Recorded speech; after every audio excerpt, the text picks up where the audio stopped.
ही बातमी आहे मुंबईकरांसाठी आनंदाची। मुंबईमध्ये सध्या सुरू असलेली 10% पाणी कपात आता रद्द करण्यात आली आहे आणि 29 जुलैपासून ही पाणी कपात रद्द होणार आहे।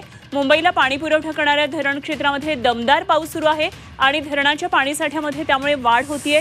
पाणी कपात बंद करण्याचा निर्णय त्यामुळे आता घेण्यात येतोय। तर मुंबईकरांसाठी आणखी एक महत्त्वाची बातमी आहे। गेल्या आठवडाभरापासून सुरू असलेल्या दमदार पावसामुळे मुंबईकरांचा आता हा पाण्याचा प्रश्न मिटलाय आणि मुंबईला पाणी पुरवठा करणारा मोडक सागर तलाव पूर्ण भरलेला आहे। पाणी पुरवठा करणाऱ्या 7 तलावांपैकी हा एक तलाव आहे आणि आज सकाळी 10:40 हा तलाव पूर्णपणे भरला आहे। त्यामुळे मुंबईकरांवरचं पाणी कपातीचं संकट टळलेलं आहे।